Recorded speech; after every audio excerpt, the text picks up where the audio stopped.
आज हम लोग पढ़ेंगे प्राचीन भारत पर विदेशी आक्रमण। तो चलिए शुरुआत करते हैं। प्राचीन भारत पर विदेशी आक्रमण को दो भागों में बांटा गया है।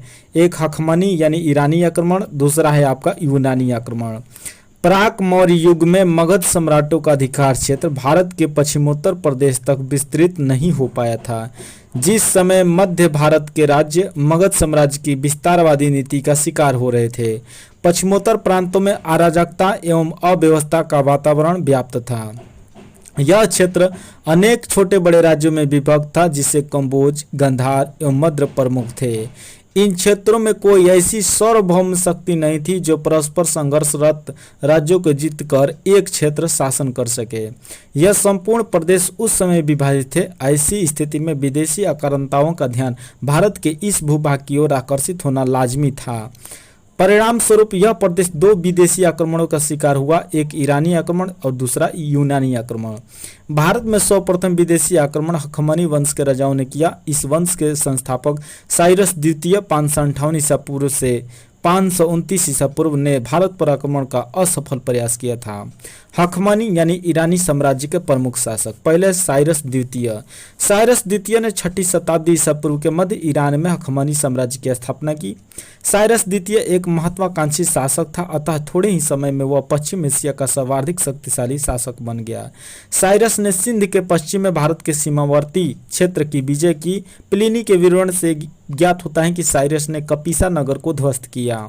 साइरस की मृत्यु कैस्पियन क्षेत्र में डरबाइक नामक एक पूर्वी जनजाति के विरुद्ध लड़ते हुए हुई तथा उसका पुत्र कैम्बिसीज द्वितीय उसके साम्राज्य का उत्तराधिकारी बना। वह ग्रीस युद्धों में ही उलझा रहा और उसके समय में हखमनी साम्राज्य के भारत की ओर से कोई विस्तार न हो सका। दूसरा है आपका दारा शिकोह डेरियस प्रथम 522 ईसा पूर्व से 486 ईसा पूर्व। भारत पर आक्रमण करने में प्रथम सफलता दारा प्रथम जो था डेरियस प्रथम को प्राप्त हुई। भारत पर आक्रमण करने में प्रथम सफलता दारा प्रथम डेरियस प्रथम को प्राप्त हुई। दारा के यूनानी सेनापति स्काइलैक्स ने सिंधु से भारतीय समुद्र में उतरकर अरब और मकरान तटों का पता लगाया। दारा प्रथम ने 516 ईसा पूर्व में सर्वप्रथम गंधार को जीतकर फारसी साम्राज्य में मिलाया था। भारत का पश्चिमोत्तर भाग दारा के साम्राज्य का 20वां प्रांत था और कंबोज एवं गंधार पर भी उसका अधिकार था। दारा प्रथम के 3 अभिलेखों बेहित सून, पर्सिपोलिस एवं नक्शे रुस्तम से यह पता चलता है कि उसी ने सर्वप्रथम सिंधु नदी के तटवर्ती भारतीय भूभागों को अधिकृत किया। दूसरा है आपका जरक्सीज। यह दारा का पुत्र था तथा इसने अपने पिता के साम्राज्य को सुरक्षित रखा, किंतु यह यूनानियों द्वारा परास्त किया गया था।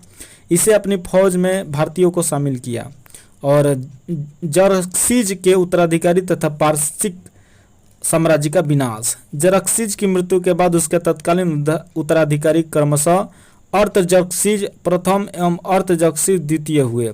साक्ष्यों से पता चलता है कि इन उत्तराधिकारियों द्वारा दारा प्रथम द्वारा निर्मित साम्राज्य को सुरक्षित रखा गया। पारसिकों का अंतिम सम्राट दारा तृतीय 360 ईसा पूर्व से 330 ईसा पूर्व था। दारा तृतीय को यूनानी सिकंदर ने अरबेला यानी गौगा मेला के युद्ध में बुरी तरह परास्त किया। इस प्रकार पारसिकों का विनाश होगा। और दूसरा है आपका हखमनी या ईरानियों द्वारा भारतीय क्षेत्रों में आक्रमण के क्या कारण है, इसके बारे में देखते हैं कि ईरानी सम्राटों की पश्चिम में सुदृढ़ता, भारत के पश्चिमोत्तर राज्य की अस्थिर और अराजक राजनीतिक परिस्थितियां, पश्चिमोत्तर सीमा प्रांतों का सामरिक और आर्थिक महत्व, उत्तरापथ मार्ग पर नियंत्रण करने की इच्छा शक्ति। हखमनी आक्रमण का भारत पर प्रभाव, ये क्या प्रभाव पड़े ये हम देखते हैं कि ईरानी आक्रमण का भारत पर निम्नलिखित प्रभाव पड़े। समुद्री मार्ग की खोज से विदेशी व्यापार को प्रोत्साहन मिला। पश्चिमोत्तर भारत में दाईं ओर से बाईं ओर लिखी जाने वाली खरोष्टी लिपि का प्रचार हुआ। ईरानियों की अरमाइक लिपि का प्रचार प्रसार हुआ। अभिलेख उत्कीर्ण करने की प्रथा प्रारंभ हुई।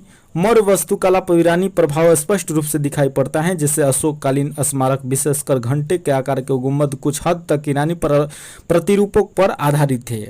अशोक के शासनकाल की प्रस्तावना और उनमें प्रयुक्त शब्दों में भी ईरानी प्रभाव देखा जा सकता है। नेक्स्ट आपका यूनानी आक्रमण। सिकंदर फिलिप द्वितीय जो सिकंदर का पिता था 359 ईसा पूर्व में मकदूनिया का शासक बना। इसकी हत्या 329 ईसा पूर्व में कर दी गई।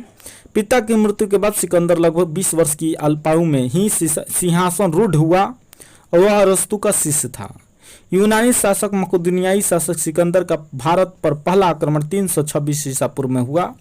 भारत विजय अभियान के तहत सिकंदर 326 ईसा पूर्व में बैक्टीरिया वर्तमान अफगानिस्तान के क्षेत्र को जीतने के बाद काबुल होता हुआ हिंदुकुश पर्वत खैबर दारा पार कर भारत आया था। तक्षशिला के शासक आम्भी ने आत्मसमर्पण के साथ उसका स्वागत करते हुए सहयोग का वचन दिया।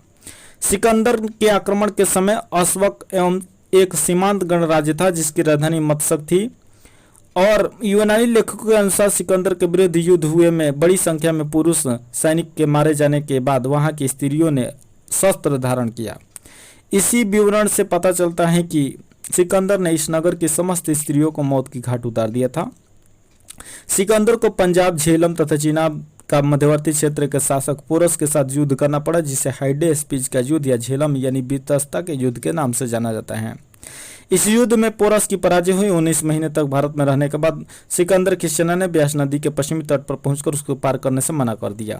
सिकंदर विजित प्रदेशों को अपने सेनापति फिलिप को सौंपकर स्थल मार्ग द्वारा 325 ईस्वी में भारत से लौट गया।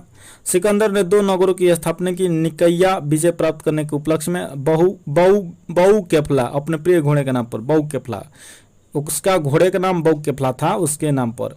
सिकंदर की मृत्यु 323 ईसा पूर्व में बेबीलोन में 33 वर्ष की अवस्था में हो गई थी। सिकंदर के साथ आने वाले लेखकों में नेरियाकस, आर्नेसिक्रिस्टस तथा अरिस्टोबुलस के विवरण अधिक प्रामाणिक एवं विश्वसनीय हैं।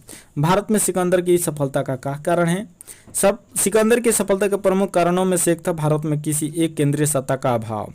इतिहास का डॉक्टर हेमचंद्र राय चौधरी ने उस समय यहाँ 28 स्वतंत्र शक्तियों का उल्लेख किया, अर्थात राज्य किसी एक केंद्रीय सत्ता के अधीन नहीं थे। दूसरा महत्वपूर्ण कारण था सिकंदर की सेना का शक्तिशाली होना। उसकी सेना में तेज तर्रार घोड़े में बहुलता थी। आम्भी जैसे देशद्रोहियों का सहयोग भी उसका सफलता एक बड़ा कारण था। सिकंदर के आक्रमण का भारत पर प्रभाव क्या पड़ा, इसके बारे में देखते हैं। प्राचीन यूरोप को प्राचीन भारत के साथ संपर्क आने का अवसर मिला। भारत और यूनान के बीच विभिन्न क्षेत्रों में प्रत्यक्ष संपर्क की स्थापना। पश्चिमोत्तर भारत के अनेक छोटे बड़े राज्यों का एकीकरण। सिकंदर के अभियान से अनेक स्थल और जलमार्ग खुले जो आज भी भारतीय व्यापार में अहम योगदान दे रहे हैं। भारतीयों ने यूनानियों से छत्र प्रणाली और मुद्रा निर्माण की कला को ग्रहण किया। उलुक शैली के सिक्के इसी के परिणाम थे। भारत में गांधार शैली की कला